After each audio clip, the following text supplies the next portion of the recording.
څلوېښت انګېزه بښونکې ویناوې. ژوند ستونزمن، لنډ، له لوړو او ژورو ډک، خو په ورته وخت کې په زړه پورې دی.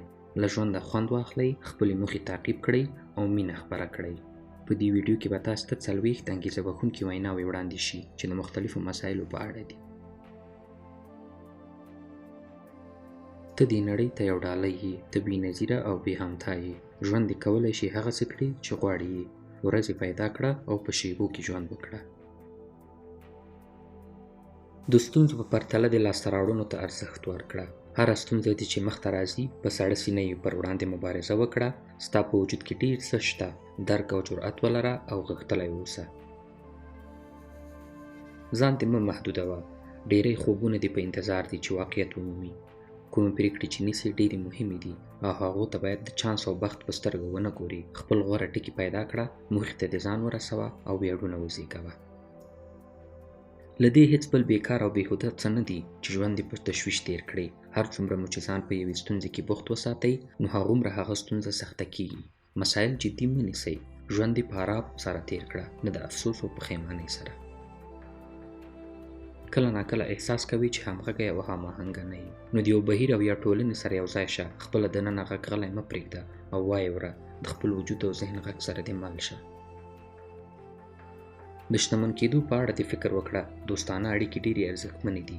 وخت ډېر قیمتي دی. روغتیا شتمني ده او مینه خزانه ده.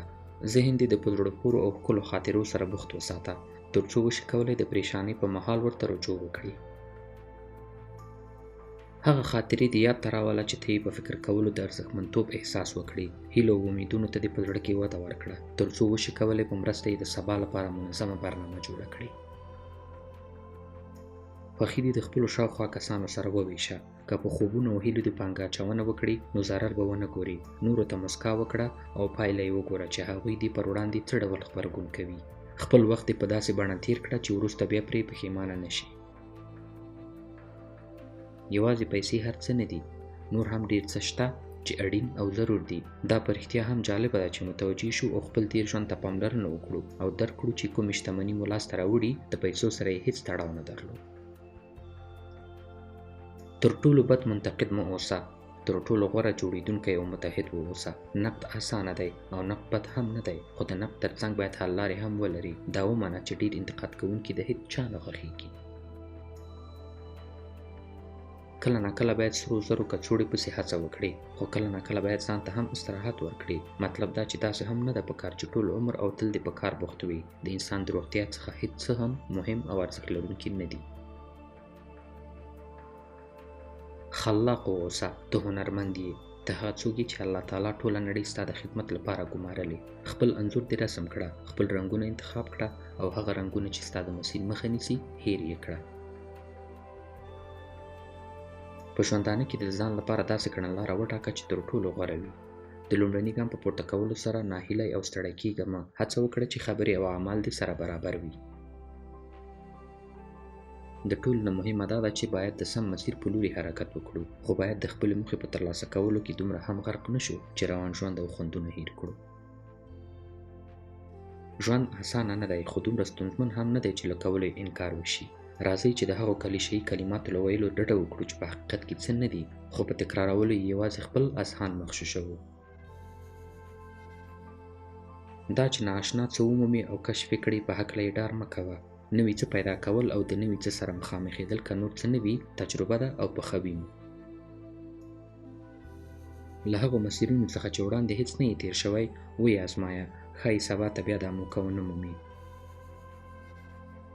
ټول هغه کارونه چې پوهېږي باید ترسره یې کړي، ویې کړه. راتلونکی نسل او لمسیان به دې درباندې وویاړي. ته بېنظیره، بې همتا او یو خلاقه څېره یې، نو خوښي وکړه او ارامه واوسه. مه پرېږده چې بېنظیره پاتې کېدل دې د خجالتۍ لامل شي. دا په یاد ولره چې د اسمان د ښکلا لپاره هر ستوری ښکلی دی. دا په اطمینان سره ومنه چې ځینې څیزونه ممکن او ځینې غیر ممکن دي، او همدا ته یې چې د دوی ترمنځ په تفکیک کوي. تر ټولو تیرې شېبې د ستورو د لیدلو لپاره غوره شېبې دي. روحیه مو وساتئ او تاسو به متوجه شئ چې خوشبیني تاسو ته خوښي دربخي. په نړۍ کې تر ټولو غوره کسان هغه دي چې د خپلو تشویشونو او ستونزو پر ځای تل خپلې نیکۍ، ښه کارونه او هغه چا چې ورسره ښه کړي وي یادوي یې. مه تسلیمیږه. که د هڅو څخه ډیر ژر لاس واخلې ښایي هیڅکله هم د بریالیتوب مزه ونه څکې. هره ورځ هڅه وکړه چې غوره کړنلارې وازمایې. په هر ډول چې کولی شي خپلې هیلې او ارمانونه دې تعقیب کړه. کله چې د شور او شوق زیات و او فرصت دې هم درلود نو د هغه بیړۍ په څیر مه اوسه چې د امنیت له وجې درېږي او نه غواړي مخکې تګ وکړي. او همدارنګه د شاید ویلو پسې هم مه ګرځه. پریکړه وکړه، قاطع واوسه او په فکر سره ګام پورته کړه. خپله ټوله انرژي په کار کړه او د ژوندانه بیړۍ دې ساحل ته ورسوه. اجازه مه ورکوه چې خپلې او د نورو ستونزې دې په خپلو منګلو کې راګیر کړي. خبرونه ولوله، ویې ګوره او وایې وره، خو ځان دې پکې مه ډوبوه. کله چې په ټولو ستونزو تمرکز وکړې نو خپلې ستونزې مو څو چنده کېږي. په دې مو ځان باوري کړئ چې تاسو حتما داسې یو ځای لرئ چې هلته په ورتګ سره مو ټولې ستونزې هېرې کړئ. پر راتلونکي د کنټرول تر ټولو غوره لار دا ده چې د یو ترکاڼ په څیر عمل وکړئ. مطمئنه اوسه چې د کار اساس او بنسټ سم دی. په موقع سره خپل کار ته حاضر شئ. هر هغه وسایلو ته چې اړتیا ده ځان سره یې یوسئ او د کار شرایط د ځان لپاره برابر کړئ. که اراده لرئ چې یو کار ترسره کړئ نو جدي یې ونیسئ. د هغه اشخاصو سره په اړیکه کې اوسه چې په زړه کې دې ځای لري. مینه ناک اوسه تر څو د نورو پام هم ځان ته راواړوي. ځوابونه ستا په انتظار دي تر څو ورپسې وګرځې او پیدا یې کړې. هیڅکله هم دا فکر مه کوه چې څه دې بې تغییره پاتې شي. بدلونونه په لاره دي. ځینې د ښهتوب او ځینې د بدتوب په لوري روان دي. تاسې د هغه کسانو له ډلې واوسئ چې همدا بدلونونه د ځان لپاره یو چانس ګڼي او ترې مثبته ګټه اخلي. هر څوک برنامه لري. هیڅوک بې برنامې نه دی. حتی د نړۍ تر ټولو بد انسانان که هغه غله، بډای اخیستونکي او هر څوک وي د ځان لپاره برنامه لري. خو دلته خبره د برنامې په څرنګوالي ده. هڅه وکړئ چې تاسو د هغه کسانو له ډلې واوسئ چې ښې او منظمه برنامې د ځان لپاره لري. په مخ کې د داسې انتخابونه لري چې کولی شي ژوند ته د بدلون ورکړي. خو یوه د ناهیلۍ خبره شته او راتلونکی دی. د راتلونکي په اړه هیڅ څوک نه پوهیږي مګر الله تعالی. د دې ناهیلۍ ځواب هم شته. هغه دا چې راتلونکي ته هیله من واوسئ او په اوس وخت مو تمرکز وکړئ. ته کولی شي چې خپلې ډېرې ستونزې په خپله حل کړې. داسې ډېرې موخې او اهداف شته چې ته ورته باید مبارزه وکړې. پرمختګونو ته دې په درنه سترګه وګوره. که پرمختګونه دې واړه وي او یا لوی، ډېر وي یا کم، نو د نړۍ په پرمختګ کې سهم لري. هماغه یو متل دی چې وایي چکله چکله آب دریا می شود. د دې کوښښ مه کوه چې هر څه دې د وړاندوینې وړ وي او په اړه یې وړاندوینه وکړې. تېروتنې هم باید وازمایې. همدا تېروتنې دي چې جوړوي دي. ستونزې د فصلونو په څیر ځي او راځي. په دې هکله مه جدي کېږئ. ځینې وختونه یوه ستونزه د بلې ستونزې د له منځه وړلو لپاره رامنځته کېږي.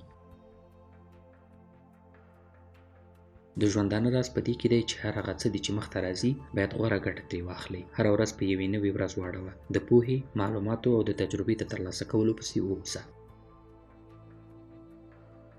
د ژوندانه د داستان په اړه دې تر ټولو غوره کتاب چې کولی شي ویې لیکه. د هغه کتاب پاڼې دې له مینې، خوږو خاطرو او نورو سره چې د مرسته کړې څخه ډکې کړه. په ژمنو دې عمل وکړه او د خپلو الهامونو د ښه راغلاست ویلو لپاره دې هم وخت ځانګړی کړه. که خپل ټول قوت دې په کار واچوي نو هیڅکله به مجبور نشي چې د ناهیلۍ په لومو کې راګیر شي. دا د ژوند یوه بې عدالتي ده چې نور دې ستا په هکله قضاوت وکړي. هغه څوک چې تل په تاسو نیوکې کوي ښایي تاسو په پرتله څو چنده ملامت او ګنهګاره وي. جزئي مسایلو پسې دومره مه ګرځه.